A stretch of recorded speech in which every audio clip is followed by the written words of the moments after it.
Hello காய் ஸ்ரீலங்காவில் தொடர்ந்து மழை பெய்யறதால வீடியோ எடுக்கலாம் கிடக்கு. இப்படி தான் வீடியோ எடுக்கணும். காற்று மடிக்குது. நான் கதைக்கிறவங்களுக்கு விளங்கணும்னு தெரியல. முடிஞ்ச வரைக்கும் சமாளித்து பாருங்க. இன்றைக்கு என்ன விஷயம்னா, நேற்று ஸ்ரீலங்கா வந்து வேறு லெவல் விளையாட்டு விளையாடிக்கிறாங்க. பார்க்கவே ஆசையாக கிடக்கு. அதாவது வந்து நேற்று எல்லாருமே கம்பேக் கொடுத்த மாதிரி கிடக்கு. எல்லாரையும் நோண்டியாகி அதுபோக சரத் ஜெயசூர்யா வேறு எல்லாரும் மட்டம் தட்டி அதுக்கெல்லாம் பதிலளி கொடுத்த மாதிரி கிடக்கு நேற்றையான் விளையாட்டு. உண்மையிலேயே டொஸ் போட வரைக்கும் சாணக வந்து ஒரு கான்ஃபிடென்ட் ஒன்று தெரிஞ்சதாக வரல. ஒரு நல்ல ஒரு மச்சம் ஒன்று நேற்று பார்த்தோம். அப்போ ஃபர்ஸ்ட் பேட்டிங் எடுத்த போய் ஒரு 180 160 அடிச்சாங்கண்டா ஓரளவுக்கு சமாளிக்கலாம் ஸ்ரீலங்கான்னு ஜோதிச்சு கேட்கலாம்.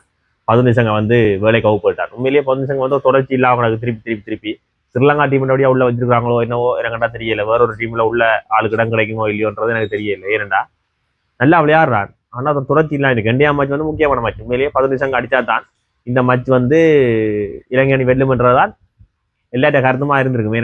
ஏனண்டா இப்போ கொஞ்ச காலமாகவே 15 சங்க அடிக்கிற ரன் தான் ஒரு வெற்றிக்காக அடிக்கிற ரன் மாதிரி இருக்கு. மிச்ச எல்லாரும் சும்மா அந்த இடையில ஒரு கொஞ்சம் சடஞ்சு விளையாடுவோம் செய்யணும். இவன் முன்னுக்கு துவக்கி விட்டா அந்த மேட்ச் வந்து ஸ்ரீலங்கா வென்று. ஆனால் நேற்று வந்து முதலாவது விக்கெட்டை வந்து 15 சங்க அவுட் போட்டான். உண்மையிலேயே நல்ல பந்தொன்று. ஆள் யோசிச்சும் பார்க்கல. ஆள் நினைச்சு வெளியில போடுவாங்க பேருந்து பார்த்தா அது மெல்லமா விக்கெட்டை தட்டி கொண்டு போகுது.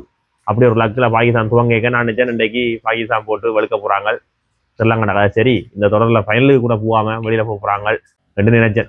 ஆனால் அங்கதான் ஒரு ட்விஸ்ட் இருந்தது. அடுத்து வந்த நம்ம குசல் மெண்டிஸ் வந்து விசாராவோட சேர்ந்து ஒரு நல்ல ஒரு விளையாட்டை விளையாடினான். விசாராவை நிற்க விட்டு அடிச்சான் ஒரு அடி. ஆக்களுக்குமே அனல் பறந்த அடி. அந்த அடியோடு நினைச்சிட்டேன். குசல் மெண்டிஸ் இருந்து தான் அடிப்பான். அடிச்சா ஒரு டீமை தாக்கொள்ற அடிதான். அந்த அடிதான் இன்றைக்கு ஆக்க உண்டு. உண்மையிலே நல்லா விளையாடினான். அவன் வந்து 23 போல 40 ரன் அடிச்சான். ஒரு ஓவர் 4 4 எல்லாம் அடிச்சான். உண்மையாக நல்லா இருந்தது. அதுக்கு பிறகு அவர் அவுட் பட்டான ஒரு நல்ல ஒரு பந்து உண்டாது. உண்மையிலேயே ஆள் யோசிக்கல. ஆள் அவுட் ஸ்விங் ஆகும் இன்னைக்கு அது இன்ஸ்விங் ஆகி எல்பி ஆகி அவுட் பட்டு ஆள் ரிவ்யூ கூட கேட்கல. ஆள் போட்டுது அந்த அளவுக்கு ஒரு நல்ல பந்து. சரி, அந்த 2வது விக்கெட் போக குசல் பிரேரா வந்துட்டான். இனி ரன் அடிச்சு கொடுத்துட்டாங்களானே. குசல் பிரேரா வந்து அதிரடியை காட்டி விளையாடலாம் அப்படின்னு யோசிச்சா குசல் பிரேரா திருப்பி அதே பிளே அவுட் ஒன்று இருக்கார். என்னன்னு கேட்டீங்கன்னா வந்து 4-5 பால் பிளாக் பண்ணி ஐ பார்க்கறது. ஐ பார்த்துட்டு ஒரு சோட் அடிப்பார் ஓஃபால. அது கட்சிக்கு போடும், இல்லாட்டி டிப்புக்கு போடும். அப்படித்தான் இன்றைக்கும் ஒரு ஓஃபில் ஒரு அடிச்சார். அது கட்சிக்கு போடுறது 8 பால் 6 ரன். உண்மையிலேயே அந்த மிடில் ஓவருக்கு வந்து என்ன போய் நின்று பார்த்துட்டு இப்படி விளையாடுவான். என்ன ஒரு மிடில் ஓவர் பேட்ஸ்மேன் நினைச்சிட்டாரோ என்னவோ எனக்கு தெரியல. உண்மையிலேயே ஒரு ஓப்பன் அடைக்கி விடலாம். இப்போ மிஷராவும் செய்யறான், 15 சங்கம் உடைக்கிற செய்யறான். ஆளுக்கு அந்த ஓப்பன் பேட்டிங் கிடைக்காது போலாம் கிடக்கு. ஆனால் இப்போ அசலங்கா வேற ஆளை தூக்கிட்டு அசலங்கா போடுறதுக்கான வாய்ப்பு நிறைய இருக்கு. உண்மையிலேயே அசலங்கா வந்து அந்த ஒரு இடத்துக்கு சரியா இருக்கும். பெரிய ரன்னுகள் அடிக்காடியும் ஒரு அளவான ரன்னை கொஞ்சம் குயிக்காக அடிக்கக்கூடிய ஒரு ஆள் அசலங்க. அப்போ அந்த இடத்துல அசலங்க எடுக்கலாம். வேற தொடர்ச்சியாக விளையாடக்கூடிய ஒரு ஆள். இவர் வந்து தொடர்ச்சி இல்லை. வருவார், ஒரு மேட்ச் அடிப்பார், பின் 10 மேட்சுக்கு இப்படித்தான். பின்னர் 10 மேட்ச் ஒரு மேட்ச் அடிச்சவர் 10 மேட்ச் வச்சிருக்காரு. திருப்பி 10 மேட்ச் முடிய நிப்பாடுவோம்னா அந்த மேட்ச் அடிப்பார். ஒரு செஞ்சரி 7 அடி எடுப்பார். என்ன அடிப்பார், வேகமாக அடிப்பார். ஒரு நல்ல அடிப்பு வேகமாக அடிப்பார். அப்போ அதோட திருப்பி ஆளை வச்சிருப்பாங்க. அது சரி வராது இலங்கை அன்னைக்கு. ஆளை மாற்றுறது நல்லா. அங்கால அந்த விக்கெட் போக அடுத்ததாக லியானகே வந்தான். ஆல்ரவுண்டர் தானே. சரி, கொஞ்சம் நின்றுட்டு அடிப்பாருன்னு பார்த்தா அவருக்கு பேட்டில் படுதே இல்லை. உண்மையிலேயே அடிக்கத்தான் முயற்சி செஞ்சவர், படுது இல்லை. அது போக பாகிஸ்தான்காரன் நல்ல சேஞ்ச பேசுகள் அது இதில் போடுறாங்க. அடுத்த நேரம் வைக்கிறாங்க. ஆனால் அங்கால பக்கம் மிசாரா கலங்குறான் இல்லை. அவன் ஒரு காட்டிக்கொண்டே இருக்கிறான். அவன் சொட் செலக்ஷனை பார்க்க அவன் வயசுக்குமே ஓகே. ஆனால் இதான் பிரச்சனை. இலங்கை டீம்ல இதான் பிரச்சனை. முன்னுக்கு துவக்கத்தில் வர எல்லாருமே கொஞ்சம் காலம் போட்டு அடின்னு அடிப்பினோம். அதாவது வந்து இப்போ குசல் மெண்டிஸ் வந்த துவக்கத்தில் பாருங்க, சண்டிமல் வந்த துவக்கத்தில் பாருங்க, திரிமன்னா வந்த துவக்கத்தில் பாருங்க, அசலங்க வந்த துவக்கத்தில் பாருங்க, குசல் பிரேரா வந்த துவக்கத்தில் பாருங்க. எல்லாரும் வந்த துவக்கத்தில் ஒரு அதிரடி காட்டிடும். ஏன் நம்மளோட டிக்பெல்ல ஒரு கொஞ்சம் காலம் ஒரு 30-35 மேட்ச் வரைக்கும் டக்கில் அவுப்பட்டதே இல்லையா மோடியில். அதுக்கப்புறம் டக்லேயே அவுப்பட்டது. அதுக்கப்புறம் ஃபுல்லாக டாக்டர். அது வேற கதை இல்லை. அப்படி ஒரு வந்தோடனே எல்லாருமே நல்லா தான் இலங்கையில் விளையாடுறாங்க. பேந்தையும் கெட்டு போகிறாங்கன்னு பார்த்தா காசு கணக்கு கிடைக்கிறபடியாவோ இல்லாட்டி எல்லாம் நாங்கள் எல்லாம் சாதிச்சிருந்தானே நினைக்கிறபடியாவோ என்னவோ தெரியல. அதுக்கு பிறகு ஆகலால இல்லாமல் போயிடும். இதெல்லாம் அப்படி இருக்க 48 பால்ல 76 ரன் அடிச்சு விசாரா அவுப்படுறான். விசாரா அவுப்பட வந்து சாணக வரான். ஓகே, ஆனால் லியானகை இதுக்கு அவுப்படுறா எல்லாம் இருந்திருக்கு தான் எல்லாரும் நினைச்சிருப்பினோம். ஆனால் ஒன்றும் செய்யல. லியானகை அவுப்படாமல் விசாரா அவுப்பட்டான். விசாரா அவுப்பட சாணகம் வரான். ஓகே, சாணகம் வந்து கொஞ்சம் ஹிட் பண்ணி கொடுப்பான்டா. சாணகம் வந்து ஹிட் பண்ணி கொடுக்குறான். சாணகத்துக்கு பந்தை கொடுக்குறான் இல்லை லியானகை.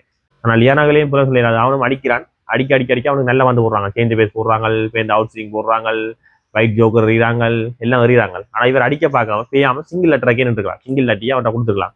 ஆனால் விக்கெட் இருக்கு தானே பின்னுக்கு. பவன் ரத்நாயகருக்கு கசரங்க இருக்கிறது ஆள் அடிக்க பார்க்குது. ஆனால் அடிக்க பார்க்க ஆளுக்கு பெட்டில் பந்து படுது இல்லை. சிங்கிளை தட்டி கொடுத்துருந்தா ஒருவேளை சாணகம் இன்னும் கொஞ்சம் ரன் அடிச்சிருக்கலாம்.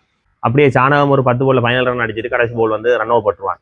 அந்த ரன்னோட சேர்த்து இலங்கை அணி வந்து 184 ரன் அடிச்சு. 184 ரன்ன்றது அவ்வளோ பெரிய ஸ்கோர் இல்லாட்டியும் ஒரு பெரிய ஸ்கோர் தான்.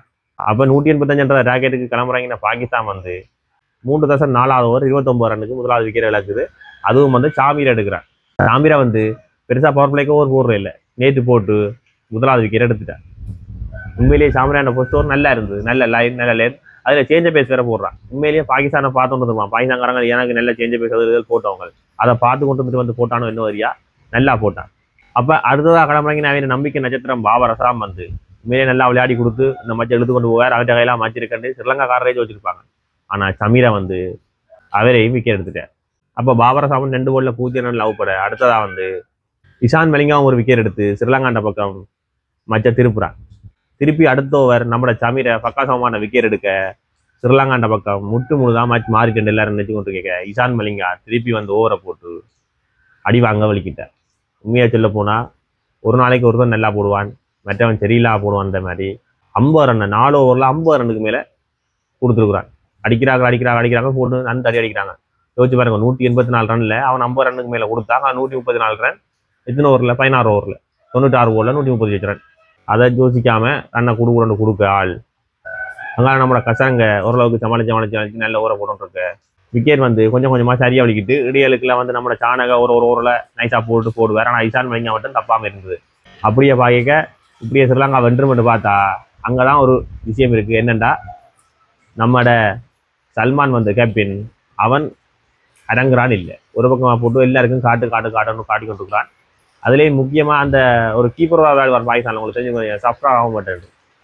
அவன் வந்து முந்தி இப்படித்தான் இலங்கையை கண்டா ஒரு சோரி அடி அடிப்பான். அது மாதிரி இவனும் ஒரு கான்ஃபிடென்ட்டாக அந்த விசரன் பேர் நடித்த மாதிரி ஒரு அடிக்கொண்டு அடிச்சு கொண்டே இருக்கிறான். இருந்தாலும் சமாளித்து இலங்கை ஒரு மாதிரி போட்டுக்கிட்டு கடைசி ஒரு 10 ரன் அடிக்கணும்.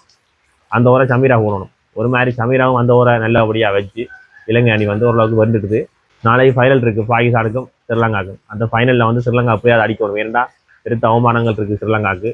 அதனால் ஸ்ரீலங்கா அப்படியாவது அடிக்கணும்னு சொல்லிக்கொண்டு இந்த வீடியோ இருக்கிற பெரிய கஷ்டமாக கிடக்கு. நான் இப்போ கட் பண்ணி இருக்கேன். ஒருக்கா குனிறேன், ஒருக்கா நிமிடுறேன், ஒருக்கா அங்கால போகிறேன். என்ன பிரச்சனைண்டா இந்தியாவில் ஃபுல்லாக மழை பார்த்தீங்கன்னா தெரியும். இந்தியாவில் ஃபுல்லாக மழை. இது ஒரு ஓடைக்கில் இப்படி நின்றுச்சு. இங்கே பாருங்க, இந்த ஓடைக்கில் ஒரு இப்படி நின்று ஒழிச்சு நின்று இதுக்குள்ள ஒரு இதை வச்சு ஃபோன் அதுக்குள்ளே வச்சு இதுக்கு நான் எடுக்கிறேன். நான் சில விஷயங்களை வர விட்டுருப்பேன். இதில் அந்த அது கஷ்டமாக தான் இந்த வீடியோ நான் எடுக்கிறேன். அதனால் கோவிச்சு கொள்ளாதீங்கோ.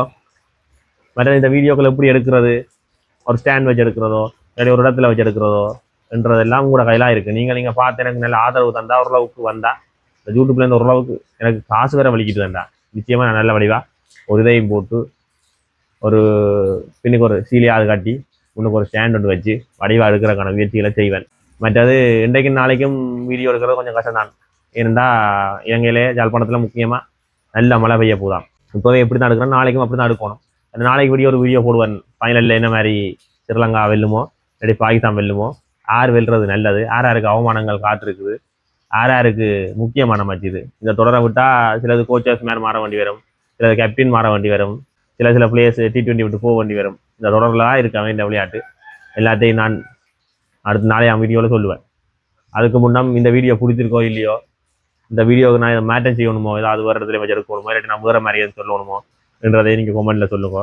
அதுபோக மறக்காமல் சப்ஸ்கிரைப் பண்ணுங்க, பெல் பட்டன் அமர்த்தி விடுங்க. அதுதான் எங்களை வந்து மேலும் மேலும் வளர்த்து கொண்டு போவோம்னு சொல்லிக்கொண்டு நான் அடுத்த வீடியோ சந்திக்கிறேன். நன்றி, வணக்கம்.